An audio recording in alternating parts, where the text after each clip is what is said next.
आइए अपनी प्रॉब्लम्स को दूर करके, अपने आप को मोटिवेट करके जीवन को नए तरीके से जीना सीखे। नमस्कार, मैं हूँ आपकी दोस्त मुन्नी चौधरी।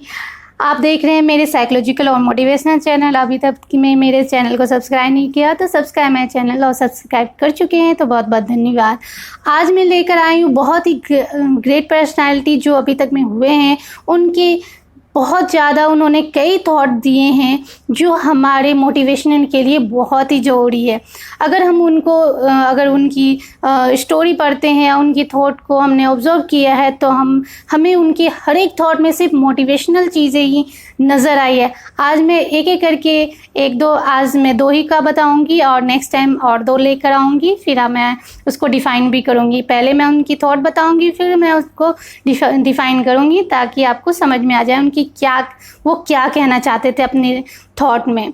ब्रूस ली का कहना था, गलती हमेशा माफ़ की जा सकती है अगर आपके पास उन्हें स्वीकार करने की साहस हो। गलतियाँ जो होती है, ह्यूमन बीइंग है हम, गलतियाँ हमसे हो सकती है, कोई ज़रूरी नहीं कि नहीं हो सकती है।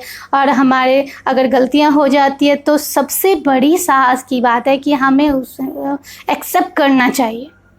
पहली बात कि एक्सेप्ट जब तक हम उसको नहीं, अगर हम उसको इग्नोर करेंगे तो क्या होगा कि अगर गलती हो गई तो अगर किसी ने कहा हमसे टोका कि भाई तुमसे तो गलती हो गई, तो हम क्या करेंगे कि गलती होने के बाद हमें भी पता है कि हमसे गलती हो गई तो हम क्या करेंगे, उसको इग्नोर करेंगे। नहीं भाई, हमसे तो गलती नहीं हुई है, और हम उसको उल्टा पुल्टा बोल कर छोड़ देंगे। सपोज ह्यूमन बीइंग ऐसे ही करते हैं। लेकिन अगर अपनी गलती को स्वीकार हम कर लेते हैं तो सबसे बड़ी अपने आप को तो शाबाशी देनी चाहिए कि आपको गलतियां स्वीकार करने की क्षमता है। और अगर गलतियां स्वीकार कर ली तो उसको, अगर गलतियां हम एक्सेप्ट कर लेते हैं तो हम उसको सही करने के तरीके भी ढूंढते हैं। जब हम सही करने के तरीके ढूंढते हैं तो हम उस गलतियां को वापस से दोहराते नहीं हैं, क्योंकि हमने उस गलतियां से ये सीखा कि हमें किस तरह से उस गलती को नहीं दोहराना है। यानी गलती हमें एक टीच दे गया, यानी हमें एक शिक्षक के रूप में सिखा गया कि हमें क्या नहीं करना चाहिए। अगर क्या नहीं करना चाहिए हमें पता चल गया तो जाहिर बात है हम आगे उस गलतियां को दोहराएंगे नहीं। यानी कि सबसे ज़रूरी है, अगर आपसे गलती हो जाए तो सबसे पहले आप उसको एक्सेप्ट करना सीखें। अगर एक्सेप्ट कर लिया तो उससे बाहर निकलने का रास्ता भी निकलेगा, उसको हम रिपेयर करने की कोशिश करेंगे और वापस हम वो गलतियां नहीं करेंगे।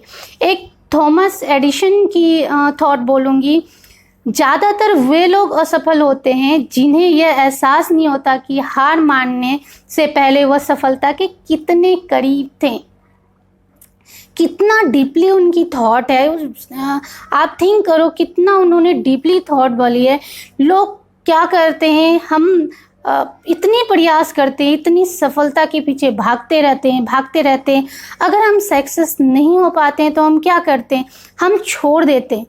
लेकिन क्या ये आप कह सकते हैं कि नेक्स्ट टाइम एक लेवल अगर और हम मेहनत कर लेते तो शायद वो हमें सफलता मिल जाती। हम इसके बारे में कभी नहीं सोचते। एक्चुअली इनका थिंकिंग है कि हम जब मेहनत करते रहते हैं और मेहनत करते करते हम लास्ट टाइम हमें ये फील होने लगता है, वी आर फीलिंग कि हम आगे अब नहीं इसे कंटिन्यू रखेंगे, हमें शायद सफलता नहीं मिलेगी। ये हमारी भ्रम होती है कि हमें सफलता नहीं मिलेगी, और उसके बाद हम क्या करते हैं, हम उसके पीछे या उसके ऊपर मेहनत करना छोड़ देते हैं और स्टॉप कर देते हैं। इन्होंने थॉमस एडिसन ने यही चीज़ को कहा है कि जिस टाइम हम छोड़ते हैं, ये कोई जोड़ी नहीं है कि हो सके वो जो हम नेक्स्ट लेवल पे हमने जो मेहनत करना था वो अगर हमने वो उस टाइम वो ब्रोक कर दिया तो आगे हमने जो एक स्टेप लेवल मेहनत करना था उसके बाद हमें सफलता मिल जाती। तो इसीलिए कभी भी आप किसी चीज़ को हासिल करने के लिए इतनी स्टडी या फिर मेहनत कर रहे हैं, किसी चीज़ को बड़ी अपॉर्चुनिटी को हासिल करने के लिए मेहनत कर रहे हैं, तो उससे पीछे हार मत मानिए। कोई ज़रूरी नहीं है कि आप जिस दिन हार माने उसके नेक्स्ट लेवल में हो सके आपकी सफलता लिखी थी, लेकिन आपने पहले से ही हार मान के हाथ उठा दिया। तो आप अपने आप को प्रॉमिस करें, इनकी थिंकिंग तो यही, इनकी थॉट यही थी कि हम कभी हार ना माने। हार मानने से पहले ये याद रखें कि नेक्स्ट लेवल हो सके हम सफल हो जाएंगे। अगर हो जाएंगे, अगर हम ये थॉट रखें तो हम कभी हार नहीं मानेंगे और हमें सफलता मिलेगी ही मिलेगी। आई होप ये दोनों थॉट आप बिल्कुल याद रखिएगा। एक तो गलती को एक्सेप्ट करना और दूसरा कि हार मानने से पहले हमेशा याद रखें कि नेक्स्ट लेवल हो सके आपकी सफलता लिखी हो, लेकिन हम पहले ही हार मान के बैठ गए, हाथ ऊपर उठा लिया। तो ये बात हमेशा, ये दोनों चीज़ें याद रखिएगा। नेक्स्ट टाइम मैं और भी ऐसे ग्रेट पर्सनैलिटी की इम्पॉर्टेंट उन्होंने जो थॉट दी है वो मैं लेकर आऊँगी, उसको डिफ़ाइन करूँगी और अपने आप को, आप खुद को भी तो मोटिवेट कर ही रही हूँ, आपको भी मोटिवेट करूँगी। तो न्यू वीडियोस लाने के लिए अलविदा चाहूँगी। Thank you.